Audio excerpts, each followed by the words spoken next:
Guys, welcome back. आज की video का टाइटल है Kargil war operation Vijay, fact of the Vijay Kargil documentary, operation सफेद सागर, ऑपरेशन तलवार। तो गाइस वीडियो स्टार्ट करते हैं उससे पहले अगर आपने हमारे चैनल को सब्सक्राइब नहीं किया है तो नीचे सब्सक्राइब के बटन और बेल आइकन को प्रेस कर दीजिए, जिससे अगर हम कोई भी न्यू वीडियो अपलोड करें तो उसका नोटिफिकेशन आपको मिल जाए। अगर वीडियो पसंद आए तो लाइक कीजिए, शेयर कीजिए, कमेंट कीजिए। So let's start. इस वीडियो में हम कारगिल को कैसे जीता गया इसके बारे में डिटेल से समझेंगे कि क्या था थल सेना का विजय ऑपरेशन और वायु सेना का सफेद सागर ऑपरेशन और नौसेना का ऑपरेशन तलवार। इन तीनों ऑपरेशन के द्वारा किस तरह से पाकिस्तान को हर मोर्चे पर घेर लिया गया, जिस वजह से पाकिस्तान पूरी तरह पीछे हटने से मजबूर हो गया। 1998 में परमाणु बम के सफल परीक्षण के बाद भारत और पाकिस्तान दोनों ही एक परमाणु संपन्न देश थे। दो परमाणु संपन्न देशों के बीच यदि युद्ध होता है तो ये काफी घातक हो सकते हैं। इसलिए इसको समझते हुए और काफी दूरदर्शी सोच रखने वाले हमारे प्रधानमंत्री अटल बिहारी वाजपेयी 21 फरवरी 1999 को बस द्वारा दिल्ली से लाहौर के लिए रवाना हुए और एक लाहौर समझौते पर हस्ताक्षर हुआ 21 फरवरी 1999 को। और जब अटल बिहारी वाजपेयी लाहौर में बस से उतरे तो बहुत ही गर्मजोशी से उनका स्वागत किया गया। दोनों देशों ने कहा कि अतीत में हमने जितने भी युद्ध किए हैं उसे भुलाकर हम सब अब एक अस्तित्व पे आगे बढ़ेंगे और हम बहुत ही जल्दी मिल बैठकर कश्मीर मुद्दे को सॉल्व कर लेंगे, इसमें बिना किसी देश को इंटरफेयर किए। अटल बिहारी वाजपेयी को 21 तोपों की सलामी दी गई, लेकिन कोई भी हिंदुस्तानी ये नहीं जान रहा था कि ये 21 तोपों की जो सलामी दी जा रही है भारत के प्रधानमंत्री के सम्मान में, ठीक 3 महीने बाद यानी मई में यही तोपें भारतीय सैनिकों के सीने पर गिरेंगी। लाहौर में जब हमारे प्रधानमंत्री अटल बिहारी वाजपेयी थे तो उस समय पाकिस्तान के जनरल परवेज मुशर्रफ ये कह रहे थे कि हम उन्हें सैल्यूट नहीं करेंगे। भाई मत करिए ना, तुम्हारे सैल्यूट के हम लोग भूखे हैं। लेकिन ये जो था, ये आदमी इतना बड़का, ये इसको तो इसी के देश में फांसी की सजा हुई है। इसने खुद अपने प्रधानमंत्री नवाज शरीफ का तख्ता पलट करके खुद राष्ट्रपति बन गया था वहां पे। तो ये इसने क्या किया, एक प्लान बनाया, ऑपरेशन बद्र, अल बद्र प्लान बनाया। और इसमें ना कई जनरल थे, 4-5 लोग, यही लोग मेन थे। इनमें सबसे महत्वपूर्ण जो थे वो तो एकदम ये तो था ही भाई, ये जनरल ही थे परवेज मुशर्रफ। और यहाँ पे चीफ ऑफ जो जनरल स्टाफ थे अजीज खान और यहाँ मेजर जनरल जावेद हसन। ऐसा कहा जाता है कि पूरा जावेद हसन ने ही रूपरेखा तैयार किया था, हालांकि इतने लोगों का योगदान था कारगिल में। ये लोग चाहते थे कि जो शिमला एग्रीमेंट के बाद ये हुआ था, हम लोग में एक आपसी सहमति थी कि करगिल का जो एरिया है वहां टेम्परेचर -30 -40 चला जाता है, इतना ठंड हो जाता है। तो हम लोग क्या करते थे, अक्टूबर के बाद हम भी अपनी पोस्ट बंकर को छोड़ के चले जाते थे और पाकिस्तान भी चला जाता था। फिर हम लोग जाते थे मई जून के महीने में। तो पाकिस्तान ने प्लान बनाया कि 1999 में हम क्या करेंगे, अपनी जो जैसे भारत पीछे हटेगा, पाकिस्तान ने कहा कि हम लोग तो पीछे नहीं हटेंगे और उल्टे अपनी फौज भेज देंगे, उन बंकरों में घुसा देंगे जो भारत खाली करके गया है, और उन्हें हम क्या करेंगे, पूरी हथियार सप्लाई A to Z दे देंगे। ये ऑपरेशन अल बद्र में चल रहा था। इसको आप मैप से समझिए ध्यान से। ये जो आप लाइनिंग देख रहे हैं ये आपका एक्चुअली POK है, पाक ऑक्युपाइड कश्मीर। पाक ऑक्युपाइड कश्मीर का ये जो एरिया है, यहाँ से हम लोग, ये जिला जो आता है वो कारगिल जिला आता है। एक्चुअली लड़ाई जो थी वो कारगिल जिले में थी, वो 4 सेक्टर में थी। उसको एक्चुअली जिला कारगिल होने की वजह से उसका नाम कारगिल दे दिया। देखिए ये लाइन ऑफ कंट्रोल जो है, यहाँ से श्रीनगर से लेह तक एक सड़क जाता है 1A, नेशनल हाईवे 1A। अब पाकिस्तान का जो प्लानिंग क्या था कि ये हाईवे को हमको कैसे भी काट देना है। ये हाईवे काटने का 2 मकसद था। एक हाईवे को यहाँ से काट दीजिए और एक ये एरिया से, ताकि यहाँ से कोई सियाचिन में ना जा सके। अगर सियाचिन का हाईवे कट जाएगा तो सियाचिन भारत के हाथ से निकल जाएगा, क्योंकि वहां डायरेक्ट पहुंच नहीं है। अब बीच में इतने पहाड़ हैं कि नॉर्मल सड़क बनाई ना जा सकती है। तो इसलिए ऑपरेशन अल बद्र के द्वारा मुशर्रफ ये सोचे कि हम ये हाईवे को काट देंगे तो पाकिस्तान, भारत बैकफुट पे आ जाएगा। और रियली भी थी। जैसे आप यहाँ देखेंगे ये डॉटेड लाइन हमारी LAC है, ये लाइन ऑफ कंट्रोल है। अब ये जो सड़क जा रही है ये सड़क है हमारी श्रीनगर से लेह तक। अब यहाँ कारगिल देखिए ये लाइन ऑफ कंट्रोल के बहुत ही करीब है। इनकी प्लानिंग क्या थी, ये लोग 4 जगह से भारत में घुस गए। देखिए करगिल जो बोलते हैं, करगिल की लड़ाई, करगिल जिला था, उसमें 4 जगह थे। जैसे आपके जिला में कैसे ब्लॉक या तहसील होते हैं, कई सारे होते हैं, तालुका टाइप का, उसे ही था कारगिल जिला। इसमें 4 महत्वपूर्ण सब डिवीजन में लड़ाई चल रही थी। ये क्या किया, ये 4 जगह से घुसपैठ कर दिया, यहाँ पर 4 एरिया से घुसपैठ किया। सबसे पहला जो एरिया था मस्कोक एरिया था, ये मस्कोक एरिया में घुसपैठ कर दिया। उसके बाद जो एरिया था वो द्रास का एरिया था। सबसे भीषण जो लड़ाई हुई थी वो द्रास में हुई थी। इसी में तोलोलिंग, टाइगर हिल और 0.5140 इसमें सब आते थे सब ये। तो ये वाला एरिया हो गया द्रास, और इसके बाद ये वाला एरिया हो गया काक्सर। काक्सर का एरिया जो था वो एक्चुअली बैकअप के लिए इन लोगों ने यूज किया था। और काक्सर के बाद ये बटालिक एरिया, बटालिक सबसे लास्ट में था। अब आप बताइए बटालिक क्यों किया गया था? क्योंकि बटालिक पे अगर कब्जा हो जाएगा तो हम सियाचिन नहीं जा पाएंगे। तो आप देख रहे हैं ना, ये चारों पॉइंट एक्चुअली कारगिल में आ रहे थे, इसलिए इसको नाम दे दिया गया कारगिल का युद्ध। लेकिन कारगिल का युद्ध में जो सबसे भीषण एरिया जगह युद्ध हुआ था वो था द्रास में। तो अब हम लोग एक एक करके समझते हैं कि आखिर ये लड़ाइयां कैसे कैसे हुई थी। देखिए ये पहाड़ी एरिया है, यहाँ इंडस्ट्रीज नहीं है, यहाँ पर पशुपालन ज्यादा होता है। तो एक याक पहाड़ी जीव होते हैं, पहाड़ी पशु है, तो याक चरा रहे थे लोग। तो ये तासी नाम दयाल नाम के एक व्यक्ति का याक खो गया था, वो उसे ढूंढने गया और दूरबीन में देखा तो उसको दिखाई दिया कि कुछ लोग पत्थर को खोद रहे हैं और वहां छुपने की जगह बना रहे हैं, बंकर बना रहे हैं। और वो दाढ़ी वगैरह रखे थे, समझ गया कि भाई ये पाकिस्तानी है। ये भागा भागा आया, आर्मी को बताया कि भाई वहां ऐसी ऐसी घुसपैठ हो रही है। तो आर्मी ने देखा तो भाई आर्मी को भी हलचल दिखाई दी, हेलीकॉप्टर सर्वे लिखा गया तो भारत को भी पता चला कि भाई यहाँ पे घुसपैठ है। तो इसके लिए पेट्रोलिंग पार्टी, पेट्रोलिंग मतलब होता है जांच के लिए, पेट्रोलिंग पार्टी भेजी गई 5 मई को। 5 मई को भेजा गया पेट्रोलिंग पार्टी में 4 से 5 जवानों को वहां पर घुसपैठी है। चारों से एक्चुअली पहाड़ पे आप चढ़ रहे होते हैं, वहां पहले से वो छुप के बैठे होते हैं, तो वो आराम से आपके ऊपर शूट कर सकते हैं। हमारे सैनिकों को उन लोगों ने मार दिया, हमारे सैनिक शहीद हो गए। इसके बाद जो हुआ वो एकदम भयानक हो गया। ये 9 मई को सीधा हमारा कारगिल के जिला पर, अब जैसे कारगिल का कई एरिया है, जैसे मस्कोक है, द्रास है, बटालिक है, काक्सर है, तो ये 4-5 अलग है, छोटे छोटे डिवीजन है, लेकिन एकदम मेन जिला पे ही कारगिल जिला में आके पाकिस्तानी आर्मी का एक तोप का गोला गिरा और भारत का जो एमुनेशन डिपो था जहां गोला बारूद रखा था पूरा वही उड़ा दिया। और एक झटके में भारत को 127 करोड़ का लॉस हो गया। इन सब के होने के बाद भारत को लग रहा था कि ये मामूली घुसपैठी आतंकवादी हैं, लेकिन धीरे धीरे पूरी तरह से साफ होने लगा कि ये आतंकवादी नहीं है। इन आतंकवादियों के पीछे पाकिस्तानी पिल्ले बैठे हुए हैं, उनकी नॉर्दर्न लाइट इन्फेंट्री के जवान बैठे थे। उनके अंदर इतना तो कलेजा नहीं है कि सामने सामने लड़े। अरे साले मर्द की औलाद हो तो सीधा बोले रहते ना कि मत लौटो। हम लोग जब लौट गए थे ठंड में तो तुम आके वहां बैठ गए थे, उसके बाद वीर बन रहे। देखिए एक्चुअली क्या होता है कि जब आप हमला करने जाते हैं तो माना जाता है कि आपकी फौज 3 गुनी होनी चाहिए क्योंकि दुश्मन पहले से बैठा है। लेकिन पहाड़ी लड़ाई में ऐसा माना जाता है कि नहीं, आपको 9 गुना लॉस होगा। एक तो आप चढ़ेंगे, आपको चढ़ाई में दौड़ नहीं सकते हैं खाली मैदान की तरह, और वो आराम से बैठा हुआ है पहाड़ में, हल्का सा एक मौका कर लेगा, बंदूक निकाल लेगा, आपको दिखेगा नहीं कहां से गोली आ रही है। अब भारत के सामने यही बड़ी समस्या थी, कैसे कैसे हमला किया जाएगा। तो ये टोटल का एरिया देखिए कारगिल है, तो इसमें हम लोग जो देख रहे थे ये वाला एरिया जो है ये मस्कोक है, इसके बाद ये द्रास है। तो मेन जो झमेला था वही वो द्रास में था, क्योंकि द्रास जो है हाईवे के एकदम करीब में भी करीब का एरिया था, और यहाँ की जो पहाड़ियां थी वो काफी ऊंची थी, जिससे कि नेशनल हाईवे नंबर 1 पर कौन जा रहा है आराम से देखा जा सकता था। पाकिस्तान इतना डोमिनेंस कर लिया था कि नेशनल हाईवे नंबर 1 पर आप एक स्कूटर नहीं ले जा सकते थे बिना उनके हिसाब से, क्योंकि वो आराम से गोली मार सकते थे, सर पे गोली मारते थे एकदम टीप के वो सब। तो भारत को यहाँ पे बहुत बड़ा डिसएडवांटेज था, ये भारत की इंटेलिजेंस फेलियर थी, ये पूरी तरह से आके इन पहाड़ियों पे बैठ गए। अब ये जो आपका द्रास का एरिया दिख रहा है, ये भले इतना छोटा यहाँ दिख रहा है, अब ये देखिए पूरा का पूरा एरिया द्रास है। अब भारत ने अपनी थल सेना का ऑपरेशन विजय चालू किया 19 मई को, ऑफिशियली इसी दिन से युद्ध स्टार्ट हो गई। अब हम लोगों ने कहा कि भैया एक टुकड़ी द्रास में भेजते हैं, कुछ यहाँ पे मस्कोक एरिया में, यहाँ पे काक्सर में, और ये वाला एरिया जो आपका बटालिक है यहाँ पे भी भेजते हैं। भीषण लड़ाई हो गई आपकी द्रास में, क्योंकि द्रास का एरिया बहुत ऊंचा पे था। अब यहाँ 3-4 ऐसे जगह थे जहां पे कब्जा करना जरूरी था, जैसे तोलोलिंग हो गया, टाइगर हिल हो गया, पॉइंट मतलब देखिए यहाँ पे बहुत छोटे छोटे पहाड़ी भी है सब लाइन से, तो इसका अलग अलग नाम ना देके सेना के मानचित्र में उसका नाम दे दिया गया 0.5140, और एक और पॉइंट है 0.4590। ऐसे कई तो पहाड़ियां हैं सब, और ये पूरा मिला देते हैं ना तो ये एरिया बनता है द्रास। अब इस द्रास के एरिया में युद्ध करना बड़ी भयानक था। इधर तोलोलिंग थी, तोलोलिंग के बाद यहाँ पर आपका मम था, फिर 0.5140 था। ऐसे करते करते इस एरिया तक पूरा जीत लेंगे तो लास्ट में पड़ता था टाइगर हिल।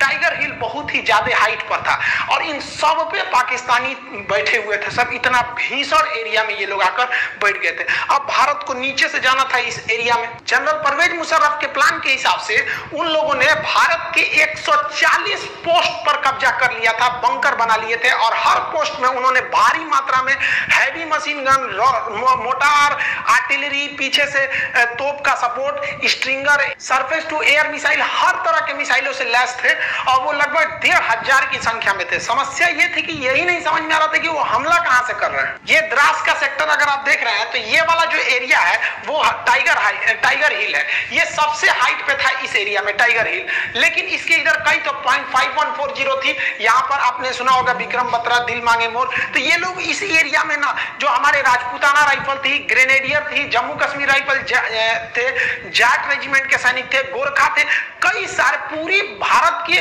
हर एरिया से फौज को लगाया गया था। तो यहाँ पर बेसिकली ग्रेनेडियर थे, राजपूत राइफल थे और जम्मू कश्मीर राइफल के जवान थे। तो ये इस एरिया से गए। पहले ये लोग यहाँ से गए, तोलोलिंग पे कब्जा किया। तोलोलिंग के बाद कई छोटे छोटे पॉइंट पर कब्जा किया। तोलोलिंग के बाद सेकेंड हाइट पे जा था 0.5141 था, यहाँ कब्जा किया गया। यहाँ कब्जा के बाद आप देखिए यहाँ से सीधा टाइगर हिल यहाँ है। यहाँ पर हमला हो रहा था और ये ससुरे सब यहाँ से आर्टिलरी फायर कर रहे थे, सब तोप यहाँ से। सोचिए उनको कहाँ दिखेगा। और यहाँ एयरफोर्स भी सक्सेस नहीं हो पा रही थी, लेकिन भारतीय जवान रुकने वाले कहाँ है ससुरे तुनाई। भारत माँ को जब भी जरूरत पड़ी है, भारत के वीर सपूतों ने कभी भी अपना खून बहाने से पीछे नहीं हटे। भारतीय सैनिक जब 0.5141 पे कब्जा किए तो यहाँ से नीचे उतरते वक्त भी बहुत ज्यादा यहाँ से भीषण फायरिंग हो रही थी। यहीं पे बहुत सारे फौजी हमारे शहीद हो गए। फिर प्लान बनाया गया कि हम लोग इस डायरेक्शन से उतर के कुछ उस डायरेक्शन से तीनों ओर से घेरा जाए हम लोग टाइगर हिल के ऊपर। तीन ओर से टाइगर हिल को घेर के और फिर भारत ने टाइगर हिल पर अपना तिरंगा लहरा दिया था।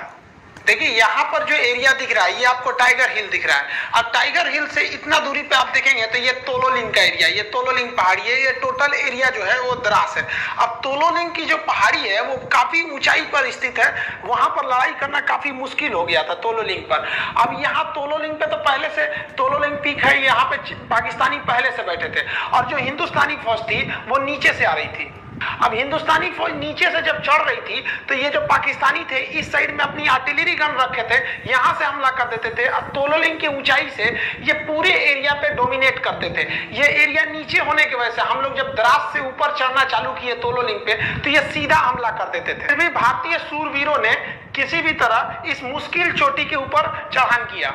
तोलोलिंग को जीतने के बाद इसके अगल बगल में देखेंगे तो कई सारी पहाड़ियां हैं जिन्हें अलग अलग पॉइंट के नाम पे जानते हैं, जिसे हम कहते हैं 0.5140। इस तरह से छोटी छोटी पहाड़ियां थी। इन पहाड़ियों को पार करने के बाद आप देखिए इतनी दुर्गम में पहाड़ियों में जा जाके लड़ाई लड़ना था और दुश्मन यहाँ पर 100 से ज्यादा पोस्ट बना के, बंकर बना के वहां पर गुफा टाइप का उसमें छुपा हुआ था। हमारे सैनिकों को दिखता भी नहीं था स्पष्ट कि उनकी लोकेशन कहाँ है। ये पार करके इस एरिया की जो सबसे ऊंची चोटी थी वो थी टाइगर हिल। द्रास के तोलोलिंग और उसके छोटे पहाड़ियों पे जीतने के बाद अब इस एरिया का सबसे ऊंचा पहाड़ आप देख रहे हैं ये टाइगर हिल। इसको फतह करना बहुत ही मुश्किल था। टाइगर हिल पे हमारे जो जम्मू कश्मीर राइफल, जो राजपूताना राइफल रही, हमारी जो ग्रेनेडियर्स, इनकी पोस्ट पहुंची फौज पूरी तरह से। अब ये इतना सीधा चढ़ाई पे और यहाँ से ये लोग टोटल एरिया डोमिनेट कर रहे थे। इस वजह से इंडिया को जो थी कैजुअलिटी ज्यादा हो गई, क्योंकि ये पहाड़ पर वो पहले से छुपे हुए थे। एक तो इतनी ऊंचाई थी। अब आप सोचिए जो कुतुब मीनार है वो 240 यानी लगभग 250 फीट की ऊंचाई पर है और ये लड़ाई चल रही थी 18,000 फीट। आप 250 फीट कुतुब मीनार चढ़िएगा तो थक जाते हैं। ये 18,000 फीट पर दुश्मनों का आमना सामना मुकाबला था। उसमें से चोट्टो पाकिस्तानियों की फौज पीछे से तोप से फायरिंग कर रही थी, इनडायरेक्टली मोटार तोप, हैवी मशीन गन इत्यादि से। और इनको छुपने में एक सहायता होती थी, क्योंकि रूल है कि जो ऊंचाई पर रहता है उन्हें युद्ध में ज्यादा फायदा मिलता है। इसीलिए टाइगर हिल को तीन ओर से घेर लिया गया। तीनों ओर से घेरने के बाद जब टाइगर हिल पर कब्जा हुआ तो समझने लगा कि भैया द्रास का एरिया जो है ना पूरी तरह से इंडिया के डोमिनेंस में था। लेकिन बाकी बतालिक सेक्टर वगैरह में अभी भी घुसपैठ बनी हुई थी। लेकिन ये टाइगर हिल जीतने के बाद भारतीय सैनिकों का मनोबल भी टाइगर हिल से ज्यादा ऊंचा उठ गया था। कारगिल की लड़ाई में सबसे निर्णायक अगर किसी हथियार ने अगर साथ दिया था तो वो बोफोर्स तोप ने साथ दिया था। बोफोर्स तोप ने इतना भयानक बम्बार्डमेंट किया था कि पाकिस्तानियों को समझ में नहीं आ रहा था कि कहां से ये हमला हो रहा है। जबकि आपको याद होगा तो जब राजीव गांधी की सरकार थी तो इनको बहुत सारे इल्जाम लगाए गए थे कि बोफोर्स में घोटाला हुआ है, क्या हुआ है। लेकिन जब युद्ध के मैदान में जब बोफोर्स अपने रियल मैदान में उतरा तो जितने विरोधी थे जो ये बोल रहे थे कि राजीव गांधी ने घोटाला किया है, उन लोग का एकदम मुंह बंद हो गया, क्योंकि ये एकदम पिन पॉइंट निशाना मारता था, एकदम टीप के। जबकि पाकिस्तानी को समझ में नहीं आता इसका मार कैसे रहा है। हम किसी अलग वीडियो में आपको बता देंगे कि तोप से कैसे निशाना बनाया जाता है। एक्चुअली उसके लिए 8 फिगर आर्टिलरी निकाली जाती है 4 फिगर के हिसाब से। तो वो 4 फिगर 8 फिगर के हिसाब से इसको निकाल के मारा जाता है। 40 किलोमीटर रेंज होता है। 40 किलोमीटर तो दिखता भी नहीं है, ये फिगर के हिसाब से मारा जाता है, नक्शा के हिसाब से। वैसे ही हमारे यहाँ राफेल खराब है, राफेल खराब है। अभी चाइना से युद्ध हो जाएगा तो सबको समझ में आ जाएगा कि राफेल क्या है। तो हमारे यहाँ ना देखिए भाई, किसी की भी सरकार रही, विपक्ष में बैठे हो तो मतलब सरकार को गरियाओ। एक तरह से कह लीजिए तो ये हमारे पॉलिटिक्स का एक परंपरा है कि विपक्ष में बैठे हो तो सरकार को गरियाओ। उस वक्त बोफोर्स के लिए आप राजीव गांधी को गरिया रहे थे, अभी आप राफेल के लिए नरेंद्र मोदी को गरियाओ। तो आप ये नहीं कह सकते कि गाली किसी एक पार्टी ने सुना है, यहाँ सब पार्टी गाली सुनती है, भले वो कुछ भी करे। आर्टिलरी गन के बाद वायुसेना ने भी अपना ऑपरेशन सफेद सागर चालू कर दिया। 26 मई 1999 को ऑपरेशन सफेद सागर को ऑफिशियली लॉन्च कर दिया गया और इसके लिए भारतीय वायुसेना ने अगले ही दिन यानी 27 मई को, ये भारतीय वायुसेना के लिए बहुत खराब दिन एक तरह से कह सकते हैं, तो क्योंकि इस वक्त भारतीय वायुसेना को कई सारे झटके लगे। उन्होंने अपना MiG-27 विमान को उड़ाया जो वहां पे पहाड़ी क्षेत्र में गया और इसमें टेक्निकली खराबी आ गई थी। ये हालांकि पाकिस्तानी कहते हैं कि उन्हें मारकर गिरा दिया गया था। टेक्निकली खराबी आने की वजह से इसके जो पायलट थे नचिकेता, वो क्या किए, पैराशूट से ड्रॉप किए और गलती से उनका पैराशूट जो है लाइन ऑफ कंट्रोल के उस साइड गिर गया, पाकिस्तान साइड में। बाद में पाकिस्तान ने भारत के दबाव में लौटा दिया, जैसे अभिनंदन जी के साथ मामला हुआ था। लेकिन तब तक ये तो बात का मैटर है कि जब लौटाया था, लेकिन उस वक्त तो कुछ ही को पता ही नहीं चल रही थी 27 मई को कि कहां गए। इनका कोई रडार से सिग्नल भी गायब हो गया था। तो इनके पीछे निकले थे MiG-21 लेके अजय अहलुवालिया साहब गए थे सर्च करने के लिए। तो ये काफी लो हाइट से उड़ान भर रहे थे क्योंकि इनको खोजना था अपने साथी नचिकेता का विमान। लेकिन इन्हीं पर तुरंत पाकिस्तानियों ने स्टिंगर मिसाइल से हमला कर दिया। अब सोचिए किसी आतंकवादी के पास मिसाइल होता है, स्टिंगर मिसाइल। ये चोट्टा पाकिस्तानी था, दुनिया में कह रहा है कि मतलब हमारी फौज नहीं है। अरे हिजड़ों कहीं के तुम्हारी फौज नहीं है। एक तो लड़का हमारे वीडियो पे कमेंट किया कि दुनिया का सबसे बड़ा आतंकवादी देश भारत है। ये ससुरा पाकिस्तानी ऐसा कमेंट करता, हमको तो हंसी नहीं छूट कर, हम रिप्लाई कौन जी करे, चोट्टा कहीं का, तू सबसे बड़का है, हम लोग को बोल रहा है। तो आतंकवादियों ने अजय अहलुवालिया के विमान पर स्टिंगर मिसाइल से हमला कर दिया। स्टिंगर मिसाइल से जब हमला किया तो ये इन्होंने सीट एजेक्शन का बटन दबाया। इसके बाद सीट एजेक्शन हो जाता है, हम राफेल के वीडियो में आपको सब समझा दिए थे। और उसके बाद जब ये पैराशूट से नीचे उतरे तो ये पाकिस्तानियों ने हैवी मशीन गन से फायरिंग किया। आसमान से अजय अहलुवालिया के शरीर के टुकड़े गिर रहे थे वहां पर, एकदम निर्मम हत्या कर दी गई। ये वायुसेना का एक बहुत बड़ा कह लीजिए तो एक काला दिन था। वायुसेना ने सोची कि हम अपने हेलीकॉप्टरों का प्रयोग करेंगे, क्योंकि फाइटर जो होते हैं बहुत तेज रफ्तार से निकल जाते हैं, दुश्मन कहां छुपा है पता ही नहीं चलता है। और हेलीकॉप्टर जो होते हैं वो थोड़े धीरे स्पीड से होते हैं और एक जगह रुक भी सकते हैं। लेकिन भारत के साथ समस्या क्या था, जो उसके MI-24 या MI-35 जैसे भीषण लड़ाकू हेलीकॉप्टर थे, ये सबके पास जो लड़ाकू हेलीकॉप्टर थे ये इनके पास हथियार ज्यादा होता है, लेकिन इनकी लोड इतने भयानक थी कि ये उतना हाइट पे उड़ नहीं सकते हैं। ये केवल 10,000 फीट की ऊंचाई पर ये उड़ सकते हैं। लेकिन वहां तो लड़ाई हो रही थी 18,000 फीट की ऊंचाई पर। सोचिए 18,000 फीट, कुतुब मीनार 250 फीट की ऊंचाई पर, वो 18,000 फीट की ऊंचाई पर। अब क्या किया जाए, तो भारत ने अपना MI-17 जो हेलीकॉप्टर था, जो सवारी ले जाने वाला हेलीकॉप्टर था, जिसमें कोई भी मिसाइल नहीं लोड किया जा सकता है, तो भारतीय वायुसेना के इंजीनियरों ने इसमें क्या किया, अलग से मिसाइल ले जाने के लिए पॉट जोड़ दिया। आप यहाँ देखिए इसमें कोई पॉट नहीं है, लेकिन यही हेलीकॉप्टर में यहाँ पे आपको रॉकेट ले जाने के लिए पॉट जोड़ दिया गया। लेकिन इसमें एक खराबी थी, जो हमारे 4 MI हेलीकॉप्टर थे, इसके पास आती हुई मिसाइलों के, क्योंकि पहले जो 2 विमान थे उन पर तो मिसाइल अटैक हो गया था, स्टिंगर मिसाइल कंधे पर रख के मार दिया जाता है। तो ये लोग स्टिंगर मिसाइल से बचने के लिए एक फ्लेयर का प्रयोग करते हैं। वो आग का गोला होता है। एक्चुअली स्टिंगर मिसाइल जो होती है वो गर्मी को सूंघ के आती है। तो गर्मी को सूंघ के आती है तो ये क्या करते हैं, जब इनको पता चल जाता है कि हमारे ऊपर स्टिंगर मिसाइल आ रही है, तो वो आग का गोला फेंकने लगते हैं, जिसका जो इंफ्रारेड को मिसाइलों को अपनी ओर खींच लेता है, ये बच के निकल जाते हैं। तो भारत के जो हेलीकॉप्टर थे थे, 4 में से तीसरा जो हेलीकॉप्टर था उसमें ये फ्लेयर वाला सिस्टम था वो नहीं लगाया गया था और यही खतरा हो भी गया। हमारा पहला हेलीकॉप्टर बम बरसा के आ गया, फ्लेयर से बच गया, दूसरा भी फ्लेयर छोड़ के बच गया, बम बरसाया, लेकिन तीसरा जो जहाज था वो भीषण हमला किया और उसके पास फ्लेयर भी नहीं था, लेकिन इतने हमारे वायुसेना के पायलट बहादुर कि वो नीचे जहाज को लगाया, एकदम एक्यूरेट हमला किया। लेकिन उसी बीच क्या हुआ, जो स्टिंगर मिसाइल थी वो तीसरे हेलीकॉप्टर को हिट कर गया। पीछे से आ रहा चौथा हेलीकॉप्टर जो वो एरिया था पाकिस्तानियों के बंकर को ध्वस्त कर दिया, लेकिन हम लोगों ने फिर अपना एक हेलीकॉप्टर खो दिया और उसमें हमारे बैठे जवान को हमारे जो जवान थे वो भी शहीद हो गए। भारत ने अपनी स्ट्रेटजी को पूरी तरह से चेंज कर दिया। भारत ने अपना फ्रांस निर्मित जहाज को लगाया जिसका नाम था मिराज 2000। एक्चुअली पाकिस्तान इस जहाज को खरीदने से इनकार कर दिया था, कहा था कि भैया बहुत बड़ा साइज का जहाज, हम इसको नहीं लेंगे, और भारत सरकार ने इस मिराज जहाज को वायुसेना ने लगाया। ये मिराज जहाज जो लेजर गाइडेड बम से हमला करते थे, तो ये सबसे बड़ा आपका ये तो वायुसेना का जो ऑपरेशन सफेद सागर था उसमें सबसे निर्णायक भूमिका मिराज 2000 लगाया। ये तो पाकिस्तान में घुस के पाकिस्तानियों का बलात्कार कर दिया, ऊपर से ही मारा, इतना हमला किया कि कमर टूट गई कारगिल की लड़ाई में। कह रहे थे कि बहुत बड़का साइज है, बहुत बड़का साइज है तो बढ़िया से तो धोबो किया है। और अभी याद रखो इसका बाप आ रहा है, बाप इसी का मिराज 2000 का राफेल पुरान हो गया, तगड़ा अभी और है। लेकिन वायुसेना को एक बात का और डर था कि 1965 की लड़ाई में हम लोगों ने एक छोटा सा हमला किया था जिसके बदले में पाकिस्तानी वायुसेना ने भीषण हमला कर दिया। इस बार उनके हमले से डर नहीं था। एक्चुअली दिक्कत क्या था कि पाकिस्तानी घुसपैठिए जो थे, उनकी नॉर्मल लाइट इन्फेंट्री के जो जवान थे वो घुस चुके थे पूरी हथियार को लेकर, और हम लोग को दिख भी नहीं रहा था। और अगर वायुसेना भारत की पाकिस्तान की दोनों घुस जाएगी तो इसमें सबसे बड़ा फायदा क्या होगा, नीचे के घुसपैठियों को, क्योंकि हमारे जो जवान चढ़ रहे थे उनको तो ये पाकिस्तानी घुसपैठी मारिए रहे थे आराम से, ऊपर से उनकी वायुसेना भी मारने लगती थी। लेकिन इसीलिए भारतीय वायुसेना ने श्रीनगर एयरबेस, पठानकोट एयरबेस से अपने जो जितने भी घातक जो इंटरसेप्टर जहाज थे MiG-29 इसको तैनात रखा था कि अगर पाकिस्तानी वायुसेना आएगी तो तुम उससे जाके लड़ जाना, कारगिल के एरिया में घुसने ही मत देना। इसी बीच सबसे भीषण घटना हुई थी भाई 24 जून 1999 को। हमारे दो जगुआर जहाज जो थे वो रेकी पे निकले हुए थे।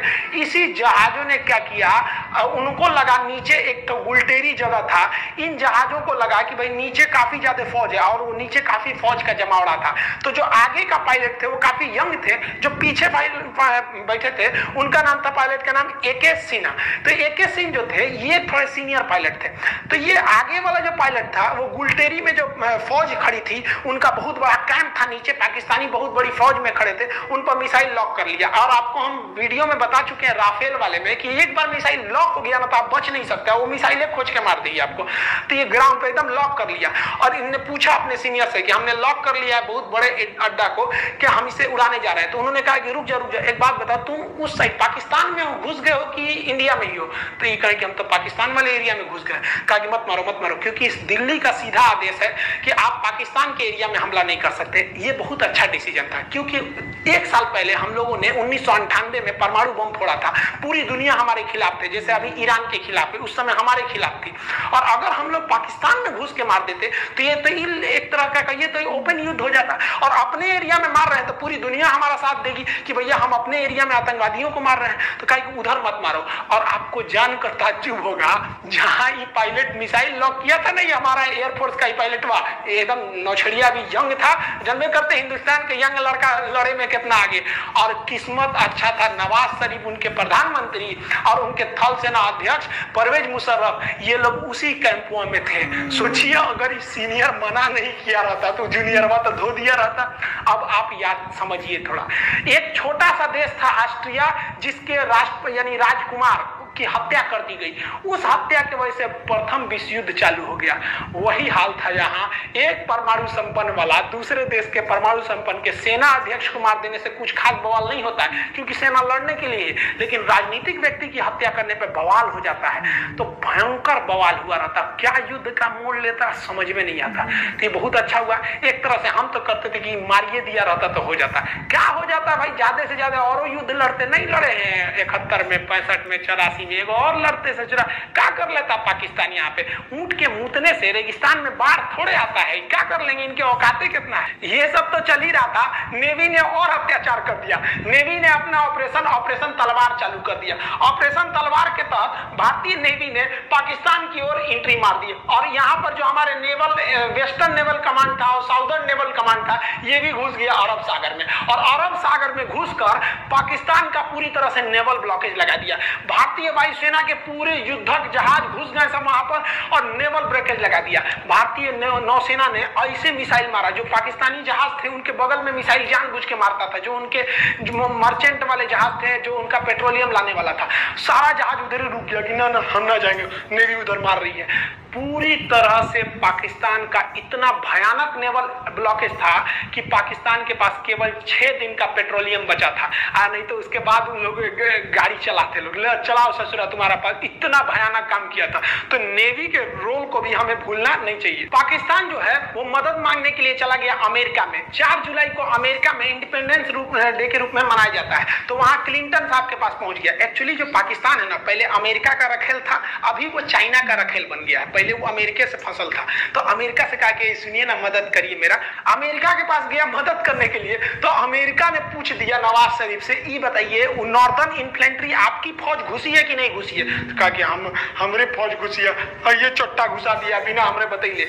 देखिए एक्चुअली होता क्या है कि पाकिस्तान में जो सेना होती है ना, प्रधानमंत्री की भी वैल्यू नहीं देती है। कारगिल के लिए 10% जिम्मेदार जो थे वो नवाज शरीफ थे, 90% ई चोट्टा जिम्मेदार था। अपने को बहुत बड़का समझता था, सिकंदर द्वितीय चोट्टा, कहीं के फांसी लगता हो तोरा कुछ दिन में, अस्थिर रहो यहाँ पे।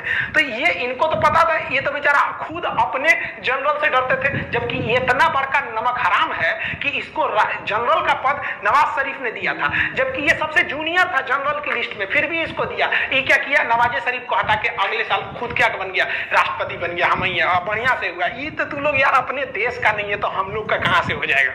तो ये बिल क्लिंटन ने कहा कि सुन नवाज शरीफ देर चक्कर मत कर यहाँ पे, तो पहले परमाणु बम फोड़ा है तो हम तोरा दिमाग खराब है, तू क्या समझता है, तू गलत काम करेगा हम तोरा साथ देंगे, पूरी दुनिया हमको नहीं थूकेगी, तू अपनी फौज पीछे बुलाओ। तो ये लोग अकेले रूम में बात कर रहे थे, तो बाहर में पाकिस्तानी जो इनके साथ जो गए थे सब चमचा बेलचा, वो कहते कि हाँ नवाज शरीफ है, इनको तो अमेरिका वैल्यू देगा, रखेल को तो कोई वैल्यू देता है। मुंह लटका के नीचे आए हैं, अमेरिका वैल्यू नहीं दिया, चलो फौज वापस बुलाओ। तब तक पगला चाइना गया था मदद करने कि हमको मदद कीजिए यहाँ पर, तब तक भारतीय जो थे सब टेलीकॉम वाले इसका बतिया रिकॉर्ड कर लिया सब। और भारत के अटल बिहारी वाजपेयी और जसवंत सिंह इन्होंने प्रेस कॉन्फ्रेंस में वो टेप सुना दिया कि ससुरा चाइना में कह रहा है कि हमारी फौज घुसी हुई है, और यहाँ एक्सेप्ट कर लिया। यानी दुनिया के मैटर पे ये तो चौपट हो गए। लेकिन ये चोट्टा हटने का नाम नहीं ले रहा था, क्योंकि ये चाहता था कि हम चुनाव लड़े यहाँ पर। बताइए हमारी सेना कितनी बेहतरीन होती है, सर्जिकल स्ट्राइक करके आई तो मोदी जी बोलने लगे कि हमारी सेना की है, नेता कहने लगे से मारे, लेकिन फौज ने कभी नहीं कहा। बहादुरी यही होती है भाई, बहादुर की पहचान जंग के मैदान में होती है, मीडिया में नहीं होती है। लेकिन ये मानता नहीं था। तो ये सऊदी अरब के राजकुमार जो राजा थे उस समय फहाद, उन्होंने फोन किया इसको कि रे चोट्टा कहीं का तू शांति से रह जाओ मैटर पे, न तो तोरा हम व्यवस्था कर देंगे। खुद अपनी आत्मकथा में लिखा है कि हम तो नवाज शरीफ को टपका दिए रहते अगर ये बीच में नहीं आए रहते। तो सोचिए कि अपने प्रधानमंत्री को टपका रहा था, रे चोट्टा। सारा घमासान, ये तो वर्ल्ड लेवल पे डेमोक्रेसी चल रही थी, और उधर भारत की जो फौज ना कह के लेंगे मार रही थी एकदम बढ़िया से, और धो रही थी जब पाकिस्तानियों को ना, तब उन लोग को समझ में आया कि भाई साहब बहुत बुरी फंस गए। पाकिस्तान इनको लग रहा था, ये क्या कह रहे थे कि हमने पाकिस्तान की गर्दन पकड़ ली है। अरे ससुरे तू नहीं, तू का हम लोग का गर्दन पकड़ेगा। बड़ी एक गनीमत मनाओ ना कि जितना हरामीपन तुम लोग करते हो ना, अगर भारत ने एक बार हरामीपन किया ना तो तुम लोग इतिहास में पढ़े जाओगे। एक देश हुआ करता था, पाकिस्तान नाम था। जैसे भारत में कैसे छोटा बच्चा को कहानी सुनाया था, चंदा मामा दूर के, वही पाकिस्तान ऐसा था। बाबू हल्ला मत करो नहीं तो पाकिस्तान की तरफ थुराओगे। सोच तू लोग ना पूरी दुनिया में ना मुसलमानों का नाम चौपट किया तुम लोग, तू लोग की वजह से पूरी दुनिया में ना मुसलमानों को गाली दिया जाता है। ये चट्टा क्या करेगा, कहीं जाके बम फोड़ देगा। अरे यार तुमको इतने माँ के दूध में तो इतना गर्मी है ना, तो आओ ना हमारी फौज खड़ी है, काय लिए पीछे से हमला करता है चट्टा कहीं का। तो देखिए इन लोग पे भरोसा करना नहीं चाहिए। 14 जुलाई तक पाकिस्तान के जितने हिजड़े घुसे थे उन सारे हरामियों को भारतीय सेना ने मार दिया और राजनीतिक रूप से अटल बिहारी वाजपेयी ने घोषणा कर दिया कि पाकिस्तान ने हमारे पीठ पे खंजर मारा था, हम उसके सीने पे गोली मारे हैं। ये देखने में व्यक्ति बूढ़ा था, इनको कम मत समझिएगा। बुढ़ापा में परमाणु परीक्षण करने वाला प्रधानमंत्री हमारे अटल बिहारी वाजपेयी। हम उन खुश नसीबों में से हैं जिन्होंने प्रधानमंत्री के रूप में अटल बिहारी वाजपेयी और उसी समय राष्ट्रपति के रूप में एपीजे अब्दुल कलाम को देखा है। ये नसीब अब किसी को नहीं होगा जो एक साथ इतना योग्य राष्ट्रपति और इतना योग्य प्रधानमंत्री देखने को मिले। अब ये नसीब किसी को नहीं होने वाला है जो दो बड़े नेता इतने योग्य हो जाए। इन्होंने कह दिया 14 जुलाई को कि भैया ये ऑपरेशन हमारा विजय सक्सेस हो गया, लेकिन आर्मी ने कहा कि ना ना भाई सब पे भरोसा करना, ये पाकिस्तानियन पे नहीं। अब सेना ने एक एक करके घूमना चालू किया कहां कहां पाकिस्तानी छुपे हैं सब। तो पूरी तरह से 26 जुलाई को सेना ने कहा कि एक को कुत्ता नहीं बचा है।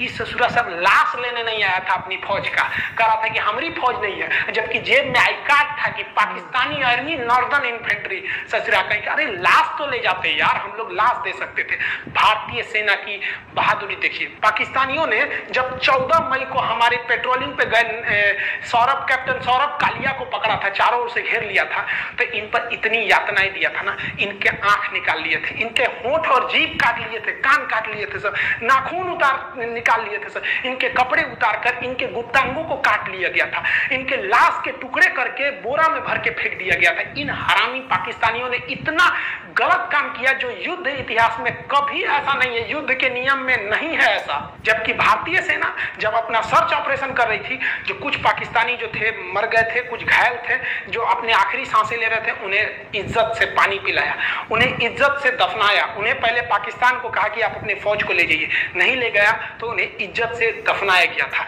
ये फर्क होता है एक जानवर और एक इंसान में। हम सबको ये फर्क बना के रखना होगा, तभी अलग पहचान है। हम जब भी हिंदुस्तानी अगर विदेश में जाते हैं तो इज्जत के नजर से देखे जाते हैं, और ये पाकिस्तानी जब भी जाएंगे सबके नजर से देखा जाएगा। 4 बार सिक्योरिटी जांच होगा कि छोटा बम लेके तो नहीं आया। ये इंसानियत बरकरार रहना है।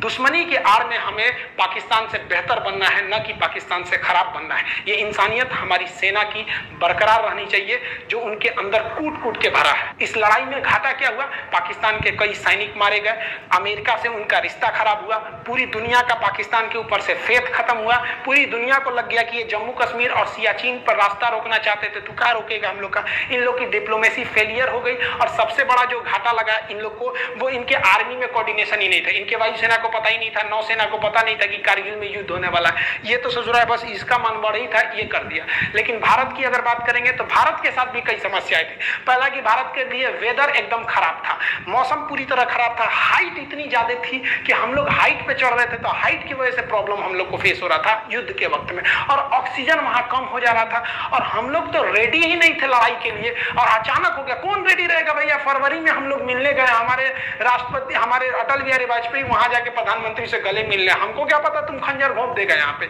और जो हमारे लिए सबसे बड़ा फेलियर है, हम तो कहते हैं कि पाकिस्तानी की आर्मी जिम्मेदार है, लेकिन हमारे देश के इंटेलिजेंस भी जिम्मेदार है।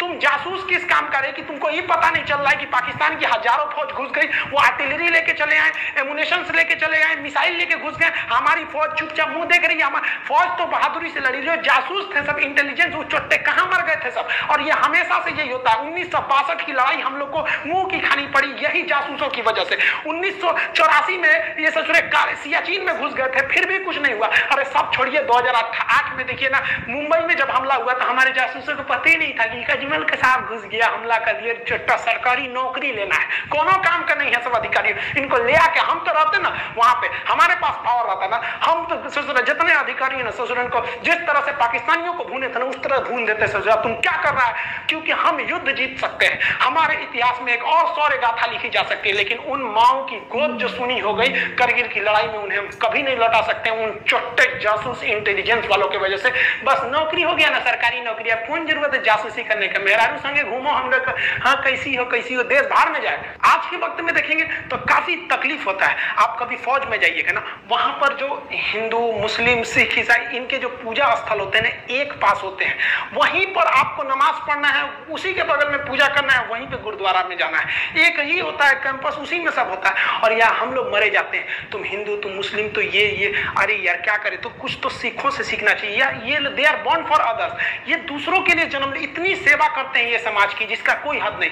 काफी तकलीफ होता है जब इतनी बहादुरी से हमारे जो फौजी जो देश पे लड़ते हैं, हमारे देश के अंदर कुछ मामूली नेता के चक्कर में हम लोग आपस में लड़ लेते हैं। हम एक बात बताइए, मेरा ये वाला हाथ काटिए या ये हाथ काटिए, तकलीफ तो हमें होगी ना। तो हिंदुस्तान के किसी भी धर्म का व्यक्ति मरे, तकलीफ तो भारत माँ को होगी। हमें इस बार काफी तकलीफ हुआ। एक्चुअली हम 6 जुलाई को हम पटना गए हुए थे। तो जैसे पटना में एंट्री किए ना, तो वहाँ चेक पोस्ट चल रहा था, तो मेरी चेकिंग वगैरह थी, तो हमको भी चेकिंग हुआ, तो मेरा सब कुछ था, ड्राइविंग लाइसेंस वगैरह। एक फौजी भाई का कोई नॉर्मल सा कोई पेपर था जो छूट गया था, तो फौजी वो कह रहा था पुलिस वाले से कि मेरा केवल पेपर छूट गया है, आप हमको जाने दीजिए, हम यहीं के रहने वाले हैं। तो कह रहा कि नहीं जाने देंगे, फाइन भरो, ये करो। अब वो बहस थोड़ी करेगा वो लोग यार, न तो एक झापड़ देगा तो सूझ जाएंगे ये लोग। लेकिन बेचारा उससे लिए हम कहेंगे सर हम आपको दे देते हैं। तो कहा कि देखो पैसे का प्रॉब्लम नहीं, तकलीफ इस बात की है कि हम अगर देश के लिए हम लोग लड़ लेते हैं और हमारा एक पेपर छूट गया है तो ये आपको नियम कानून सिखा रहा है। अभी वो भाई ऐसा दे ही रहे थे ना फौजी, तब तक एक तो नेता विधायक का गाड़ी गया, वो रोका तो गरिया दिए रहे हमारा गाड़ी रोकेगा, चुपचाप सटक गए। यहाँ पे अजब हाल है यार। फौजियों के प्रति इज्जत रखनी चाहिए, कहीं पे भी उनके लिए इज्जत हमेशा रहनी चाहिए। एक आम नागरिक से ज्यादा उनकी इज्जत होनी चाहिए। जिस वक्त कारगिल की लड़ाई हो रही थी, वो पहली लड़ाई थी जो हम लोग टीवी पे देखे थे। अटल बिहारी वाजपेयी ने बहुत अच्छा काम किया कि हमारे पूरे देश की जनसंख्या को युद्ध के माहौल को दिखा दिया, जिससे कि हम सब एक हो गए। उस वक्त बरखा दत्त एक पत्रकार होती थी, अभी भी हैं वो काफी रिपोर्टिंग करती थी। हम लोग छोटे छोटे थे, तो हम लोग 15 अगस्त के दिन प्रोग्राम लिए थे, तो छोटे छोटे थे, तिरंगा लेके भाषण देने गए थे। हम अभी बच्चे हैं, दांत हमारे कच्चे हैं, हम भी लड़ने जाएंगे, सीने पे गोली खाएंगे, मर जाएंगे, मिट जाएंगे, भारत देश बचाएंगे। कारगिल की लड़ाई को देख के हम लोग के मन में भी ना एक देशभक्ति का जुनून आ गया। ये सोच लिए कि हम भी जाएंगे तो फौज में ही जाएंगे। इसीलिए हम लोग जब 10th पास किए तो एनसीसी किए। एनसीसी में सी सर्टिफिकेट, फायरिंग वगैरह सब वहीं सिखाया, हथियार के बारे में हम लोग को। उसके बाद एनडीए का एग्जाम दिए हैं लोग, ताकि हम लोग जाके एक ऑफिसर रैंक की जॉब ले सके आर्मी में। तो एनडीए का जब आप एग्जाम देंगे ना, तो एक सर्विस सिलेक्शन बोर्ड होता है SSB, वो इंटरव्यू लेती है 5 दिन का। उसके बाद आगे आपको रोक लेती है मेडिकल के लिए। तो हम इलाहाबाद गए थे SSB इंटरव्यू देने के लिए, वहाँ चेस्ट नंबर वगैरह सब मिलता है। तो वहाँ पे जब गए थे तो इंटरव्यू वगैरह में, लेकिन बाद में काफ़ी खुशी हुआ वहाँ पे कि हम यहाँ आ गए, कुछ ही दिन बाद हम फौज में अफसर हो जाएंगे। लेकिन क्या हुआ कि जब मेडिकल में गए ना, तो मेरा हाथ टेढ़ा है। अगर आप देखेंगे ना, मेरा हाथ काफ़ी टेढ़ा है, यहाँ पे 21 डिग्री का एंगल है। मेडिकल अनफिट के वजह होने की वजह से हमको छाट दिया गया। मेरी जिंदगी का ना एक सपना ही टूट गया, भाई फौज में जाना चाहते। हम काफी फ्रस्ट्रेट हो गए थे। तो हमारे जो एनसीसी के सर थे सूबेदार सुनील सिंह राजपूत, वो राजपूत रेजिमेंट के थे, उनको कॉल किए कि सर हम एनडीए में, अब हम हमारा हाथ तो टेढ़ा है, अब तो हम कभी नहीं जा सकते, ना एनडीए से जा सकते ना सीडीएस से। कहे कोई बात नहीं, तुम आगे अब फर्दर कुछ और देखो।